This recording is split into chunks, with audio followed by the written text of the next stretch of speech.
I am now happy to welcome entrepreneur Andrew Yang up to the stage. Very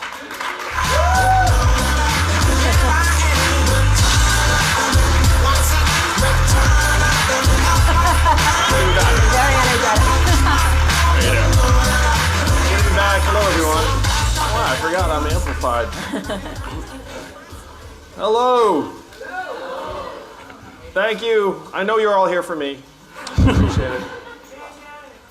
So we were joking in the back that I was looking at my grades from Represent Us and other organizations on democracy reform, and I got straight A's, which made me very, very happy.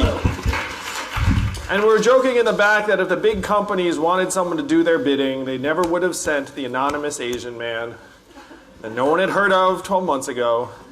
That this is an uprising of the people. My campaign raised $16.5 million last quarter, all individual donations, no corporate PAC money.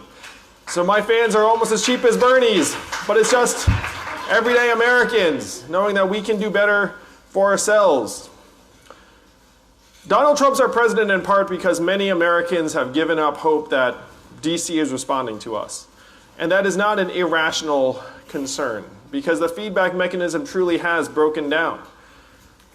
Corporate interests and lobbyists have the ear of our legislators, and we're all looking up wondering what happened.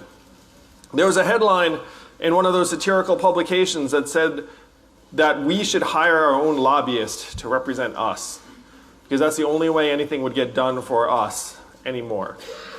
Money is speaking very, very loudly in our nation's capital, and that's what we have to try and change. I know you're here today because you believe Citizens United was a grievous error that has damaged our democracy very badly, and I couldn't agree more. We need to overturn Citizens United, but then we have to go even further, because the fact is corporate money had its run of DC even before Citizens United. So how do we counter the almighty dollar's influence in our nation's capital? What we do is we unify the people and the money. Right now, 5% or fewer of us donate to political candidates and campaigns.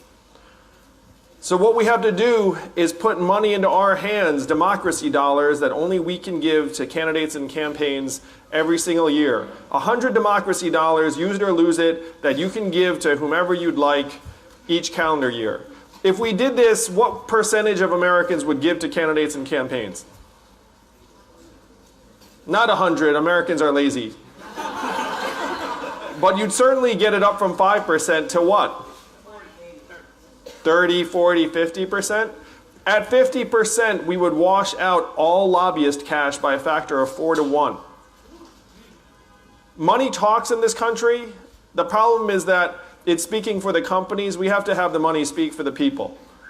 And so if you have democracy dollars in our hands, this is actually the way we can restore our government to ourselves and give ourselves the knowledge that now our legislators respond to us because it's in their financial interest to do so. Because if you get 10,000 of us together, that's $1 million for that legislator. And then when the company says, hey, I've got 25, 50,000 for you, they say, I don't want to turn off my 10,000 voters who are giving me $1 million. This is the only way we're going to actually make our government responsive to us again. Thank you very much. Looking forward to taking some questions.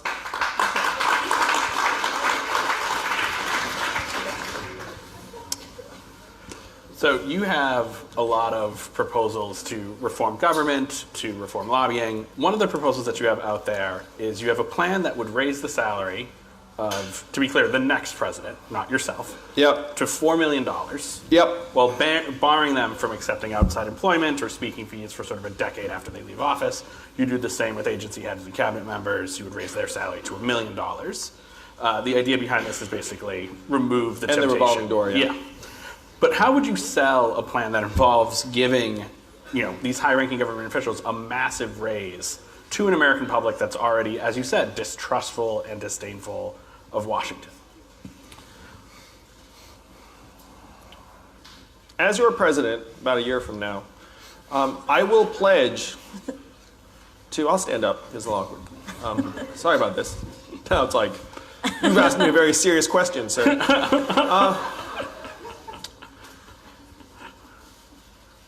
As your president, I will pledge never to take any speaking fees for any personal gain after I leave office forever. Because it's human nature that if I know a company can pay me $250,000 to schmooze their clients for 1 hour, then I might go easier on that company as the president. That happens with every agency regulator. As soon as you stick someone at the head of an agency in DC, a clock starts ticking. And they start thinking, okay, what's my next move after my stint at this agency ends? And you know who's waiting for them? Industry with bags of money, saying, hey, if you go easy on us, we'll hire you and pay you 5 to 10 times what you're making now. So human nature is for that person to go easy on the companies. You know who said this? Sheila Bair, who used to run the FDIC. She said, look, like, you need to make this a one-way street because all of my incentives are to be nice to the companies as soon as I get here. So what I'm proposing is we take Sheila up on her advice and make being president and a regulator a one-way street. Say, if you do this, you cannot work for industry for years afterwards. And if you have a long enough period, like 10 years, you become useless because like they're not after you for your know-how. They're after you because you can call people up and lean on them. So for having regulators and a president that answer to us, a higher salary is a very, very small price to pay. Because if you're going to say to someone, you can never work for industry again after you take this job, you have to give them enough compensation so it's not like a lifetime of poverty. So what I'm saying, and this is what Sheila said too, we need to ramp up the compensation for top regulators, but then we'll have the confidence that they actually work for us. I'm going to close on a personal story. I went to high school with a guy who went to Capitol Hill with the best of intentions. And he said to me, can't stand lobbyists, would never be one. What is he today? We know how the story ends. And I don't blame him for it because after he did his time on Capitol Hill, it was a big company that wanted to pay him hundreds of thousands of dollars to lobby, and there weren't other opportunities at that level. We have a fundamental incentives problem for both our government and industry, and we have to change it if we're ever going to have regulators that work in the public interest to the point where they'll actually make enemies of the companies and know that they can never work there again. So, President Barack Obama has taken speaking fees since he left office. Do you believe that was a mistake on his part? Do you believe that those speaking fees possibly influenced him when he was president? All I will say is that I will gladly take no speaking fees forever after I leave office, and that should be the standard we hold presidents to. Because if you can't count on the president to work on behalf of the American people, then it's never going to happen. Cultures and organizations start at the top. If you see the boss doing something, then you look around and be like, I guess it's okay. So if we want to clean up what's happening in Washington, the boss has to set the example. So I'm not going to speak to past behaviors. I will just say what I will do as your president. And if we codify it, then that should be the norm for every president after me. So that was a yes on Obama. That was a yes on Obama then. Let's just say, it's human nature is human nature. And there has to be a point in American life where we say enough is enough. It's like there have to be some things that are more important than money. And right now, essentially nothing in American life is more important than money. If you have human lives on one side and money, which wins right now? The money. Democracy, money, the money. Families, the money, the money. Like, there's nothing that's beating money in America today. And that has to change. I'm running for president because I've seen the future that lies ahead for our kids. How many of y'all are parents like me? And so if you're a parent, you realize that we're leaving our kids a future that is far less secure and stable than the lives that we have led. And that's because of the numbers. It is just a fact that their future is going to be much more tenuous and uncertain. That's why Trump is our president today. And we have to change that. The only way to change that is having a government that's actually looking out for people and families instead of giant companies and lobbyists. So today you tweeted that you would like to see 12-year term limits for members of Congress. Why is that, and what do you think that would do? I'll set it up again, sorry about this. Go ahead. When we send people to Congress on our behalf, they should be there to do work and then come home. They should not go there and think, ooh, if I can just turn this into a lifetime appointment, I can just like squat here and never have to go back because DC, so much money, the food is so good, like et cetera, et cetera. Like that's the wrong attitude. So I'm happy to say I have found the secret, the loophole, as to how we can pass term limits in Congress. Go to Congress as your president again a year from now. I will say, hey, you know what would be a great idea? Term limits, because then legislatures would be more dynamic. You'd have different leaders coming in, be more responsive to the people. You wouldn't have this entrenched culture that builds up. So here's what we're going to do. 12-year term limits for every member of Congress, but current lawmakers are exempt. Do you think they'll pass that the next day? Oh yeah, they would. They'd be like, we do this for the American people. Because they'd be grandfathered in. And they'd be like, check this out, I could become like one of the last people standing around here. But then eventually those people lose or age out, and then we end up with a legislature that's actually responsive to us. This is, again, one of the ways we can actually change things in Washington. You have to make it so it's in the zone of agreement where you're not asking people to shoot themselves in the foot to that degree. So what these people are doing is setting restrictions on the people that will come after them. So that's the plan, 12-year term limits. What do y'all think? So there are some... If you can't get something done in 12 years, you should come home. So there are some states that have term limits in legislatures, states like Virginia. And what some people say end up happening is that you still have an entrenched culture, except it's in the favor of lobbyists, because lawmakers aren't there forever, so they don't know the system. But lobbyists can be there as long as they want, so lobbyists are able to manipulate the system more because legislatures don't have the long history and the know-how. So how do you respond to that? All you have to do is look at what's happening in DC today. Like, do we really think that the lobbyists are losing because we have so much experience in the legislature that they're outsmarting the lobbyists at every turn? Of course not. We got rid of the Office of Technology Assessment in 1995, 25 years ago. So Congress has literally been getting zero guidance on technology issues for 25 years. You know who tells them about technology issues? The technology companies. So are you really telling me that, like, oh, if you keep Congress people around, they'll actually be able to resist lobbying better? It's not borne out by our experience. So now I want to turn to audience questions, and we have our first one from Gano Whetstone from Des Moines. Mr. Yang, I'm a retired teacher and I have a question on voting rights. I believe that the right to vote is something should never be taken away. If elected president, will you commit to ensuring full voting rights for every American citizen, including those who are currently incarcerated, on parole, or have prior felony convictions? First, Dana, thank you for teaching our kids. Educators make the world go around. As the parent of 2 children myself, I've got one boy who's autistic in a special needs school and the other in public school. So I'm so grateful to the work that teachers do every day. I will 100% commit to full voting rights for all Americans, including those who are incarcerated and have prior felony convictions, with one exception. If they have deprived another American of their right to vote permanently, then they cannot vote themselves. But other than that, even if you're in jail, you should be able to vote. We have to try and help people reintegrate into society.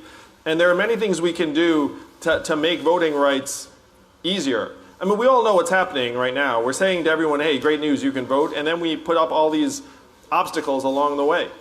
So among the things we should do, 1, make Election Day a national holiday.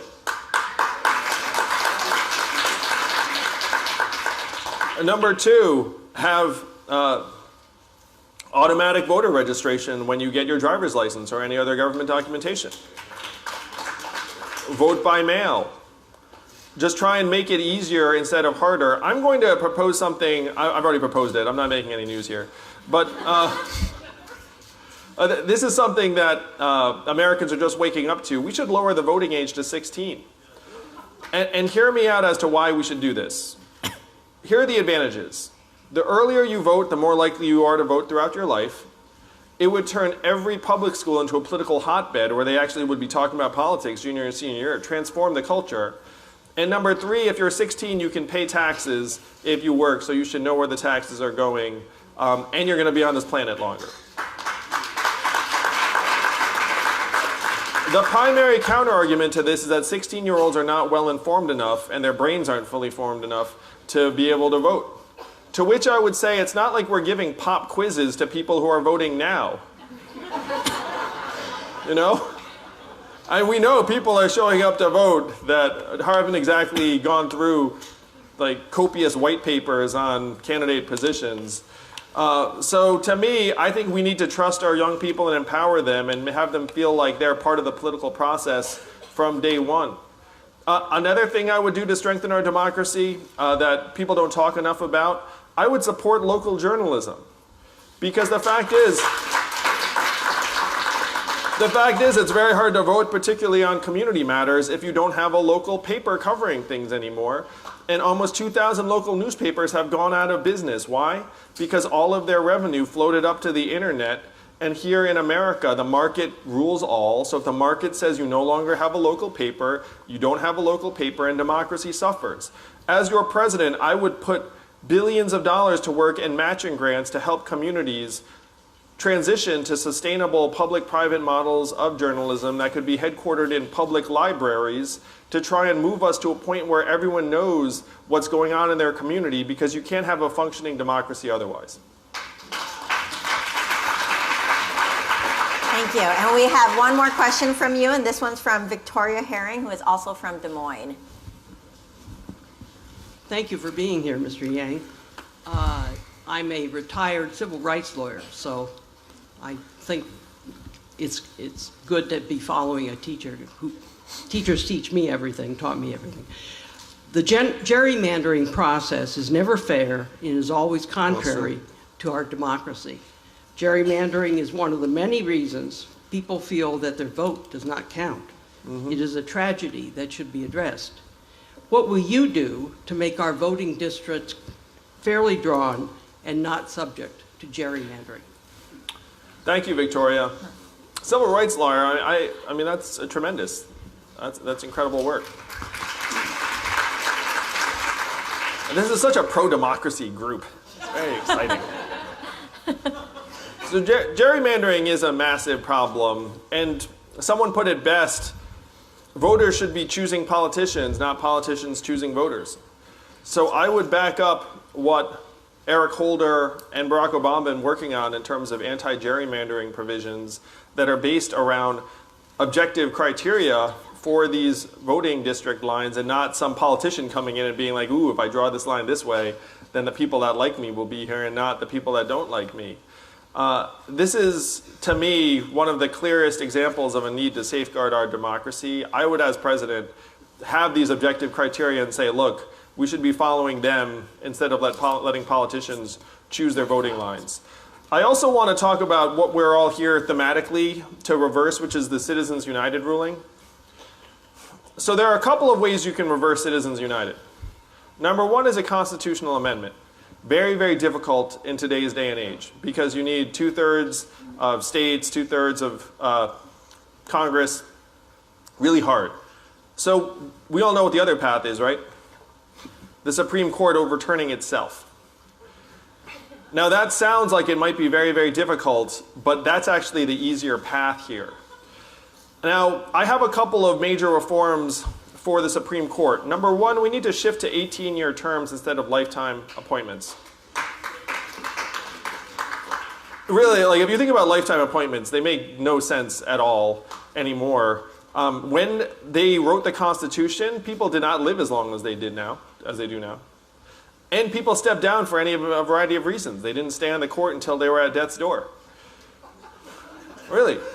And so if you look at what we're doing now, literally you're looking at someone, I mean, this is literally the way America works today. It's like they appoint this justice, and then it's like, ooh, this person's in their 50s, like they're gonna be here a while. And then everyone's like, oh, like, oh. I mean, does it make sense that you're trying to put someone in place that's literally going to be influencing policy like 25, 30 years from now? So we should have 18-year term limits. It would reduce the political firestorm that accompanies these decisions, because if you lose a presidential election, then you know the other party gets, let's call it, 2 justices, and it's not based upon whether an octogenarian is well or unwell. I mean, right now it would be perfectly rational for us all to follow Ruth Bader Ginsburg around and just scrub doorknobs like anything she's going to touch. That would actually be a purely rational move right now. And that's not the way we should be running our country or our legal system. And number 2, after you have 18-year term limits in place, which is bipartisan, Republicans should be on board with this because it doesn't hurt either side. And then number 2, this is something that is controversial, but it's the only way we're going to overturn Citizens United. There is nothing in the Constitution that says the number of Supreme Court justices. It has been higher than 9, it has been lower than 9. I believe we should increase the number, with the argument being that this too would decrease the politicization of the court. Because if you have a higher number, then if a justice rotates off, then it's not as big a deal. And one byproduct of increasing the number of justices under my administration is that the composition will be such that we will have a realistic chance to overturn Citizens United during my first term. But we have to get real, because the other side has been playing very, very, very dirty on this. And if you're in a fight, you can't tie one hand behind your back and complain while they're like stabbing you with the knife. Like, you have to get out and say, okay, I get it. This is a knife fight. Here's my bazooka. And that's how we win.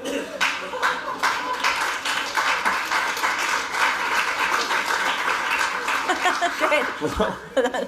Okay, we're all set then. All right, thank you all. February 5th, let's win this thing. Thank you all. Great, thank you. Hello, everybody.